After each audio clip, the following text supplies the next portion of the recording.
All right, everybody, today we are working on long division. So as a reminder, the number that goes inside our long division symbol is the dividend. That's the number that's being divided. And the number that is dividing it is our divisor. The answer to a long division problem is the quotient. So as we talked about in class today, the steps that we follow for dividing is to divide, then you're going to multiply, you subtract those two numbers, then you bring down your extra number, and then you repeat those steps. So I have a class full of ladies and gentlemen that are going to help me do 2016 divided by 96. So the first step we're actually going to do is to estimate. We're going to ask ourselves how many times we think 96, which is kind of a strange number to be using, could go into 2. Can it go into 2, everybody? No. So then we're going to look one more. Can 96 go into 20? No. What about 201? Yes. Okay, so to be able to do this, we have to take our 96 and make it into a number that we feel a little bit more comfortable using. So what do you think? What can we make 96? 100. So that's a number that we feel pretty comfortable using. So if we make 96 into 100, then we could definitely see how many times it could go into 200. So 96 into 200 or 100 into 200, how many times could it go into? 2 times. So we're going to put our 2 over top of this 1 right here. And to be able to get the exact answer, we're going to take 96 times 2. 2 times 6 is 12. Come on, helpers. 2 times 9 is 18 plus 1 is 19. So we're going to put our 192 right here, and we're going to subtract. We can't do 1 minus 2, so we have to actually borrow from our 20, and we're going to make this a 19. This becomes, what does our 1 become? 11. Great job. 11 minus 2 is 9. So our 19 minus 19 is just a 0. So now is their favorite part. We're going to take our colored pencil or our pen, and we're going to bring down our 6. So now we're going to ask ourselves, how many times can 96 go into 96? 1 time. That's an easy one.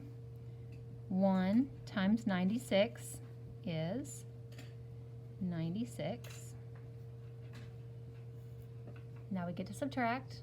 96 minus 96 is 0. So we have our final answer. 2016 divided by 96, our quotient is 21. So now our next problem we're going to try is 3,074 divided by 58. So we're going to ask ourselves, can 58 go into 3? No, it can't. Can it go into 30? No. So what about 307? Yes, so even to be able to tackle this problem, we're going to have to estimate. So guys, what do we want to look at this 58 as? How are we going to work with it? 50, 60. We could look at it as 60. Some of us might feel a little bit more comfortable using 50. And remember, this is just an estimation, just a place for us to get started. So how many times could 50 or 60 go into 300? That's kind of a big number. So maybe some of us might feel a little bit more comfortable using 50. So let's kind of think about that. 50, 100, 150, count with me, 200, 250, 300. So this is just a place for us to get started. So we said 6 times 58, and 58 is bigger than 50, times 6. 6 times 8, everybody? 6 times 5 is 30, plus 4? 34. Okay, so we're a little bit too big. So what does that tell us about what number we're multiplying by? We have to go down 1. Good job. So we're going to go down 1, so it's going to be by 5. 5 times 8 is 40. 5 times 5 is 25, plus 4 is 29. So our 5 is going to go right up here above the 7.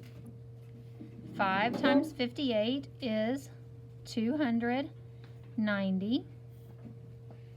So we're going to subtract 7 minus 0 is 7.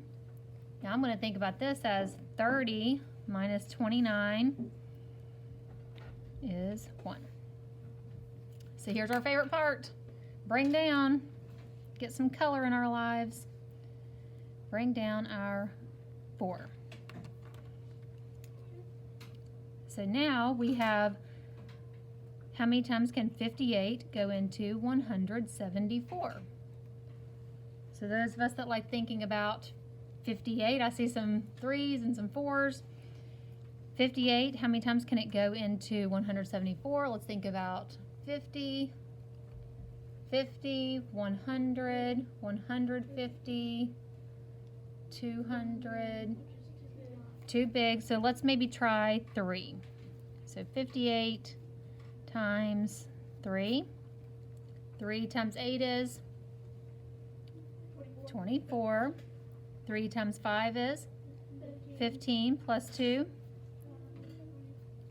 So 174. We found our match. 3 times 58 is 174.